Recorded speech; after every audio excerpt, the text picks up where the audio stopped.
చిన్న love story చెప్పాడు. 10 years love story ఖచ్చితంగా వినాల్సింది. లాస్ట్ వరకు చూడండి. చిన్న జాబ్ చేసుకుని ఇల్లు తీసుకుని ఓకే బాగా ఉన్నాం. Almost 9 months happy. తను ఇక్కడే దగ్గరలో శ్రీనివాస్ మంగాపురం అని ఒక ఆఫీస్ జాయిన్ అయింది. ఆ ఆఫీస్ లో ఒక హెచ్ఆర్ ఉండనమాట. తన బ్రదర్ అని చెప్పి మాకు పరిచయం చేసింది. అంటే ఓన్లీ కాల్స్ లో పీజీ దగ్గరికి వెళ్ళా, మొబైల్ ఇవ్వను అన్నాను. లేదు అని చెప్పి చిన్న ఆర్గ్యూ పెట్టుకుని మొబైల్ తీసుకున్నా. తను ఆఫీస్కి వెళ్ళిపోయింది. ఈవినింగ్ ఇస్తా అన్న.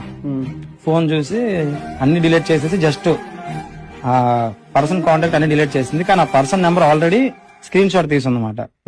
హబ్బీ అని సేవ్ చేసి ఇంకా తట్టుకోలేక ఇంకా వెంటనే ఇక్కడికే వచ్చేసి ఈ బండి మీద బయటకు వెళ్తా. ఎక్కడికి వెళ్ళాను బండి ఇక్కడ పెట్టేసి అక్కడికి వెళ్ళి ఆ బండి దగ్గర కూర్చొని చాలాసేపు ఏడ్చాను.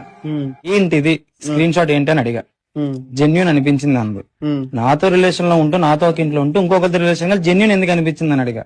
ఏమో తెలియదు జెన్యున్ అనిపించింది అన్నది. తన మొబైల్ స్విచ్ ఆఫ్ లో ఉంది. ఇంకా నా మొబైల్ కాల్ చేసి ఫస్ట్ వర్డ్ ఒరే పిల్లోడా నన్ను వాడు ఏంటనంటే నీకు నీ పిల్లకి ఏమైనా అయిందా, ఏమైనా అవడం అంటే ఫిజికల్ గా అవ్వకపోవడానికి ఏముంది, 10 years రిలేషన్ అది అవుతుంది, దాంట్లో ఏముంది, 10 months నుంచి ఒక ఇంట్లో లివింగ్ లో ఉన్నానని చెప్పా.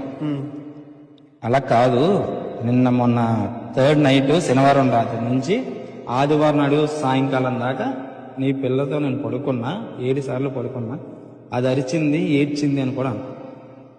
ఇంకా ఆ టైంకి అయిపోయింది, ఇంకా మాట్లాడడానికి కూడా ఏం లేదు.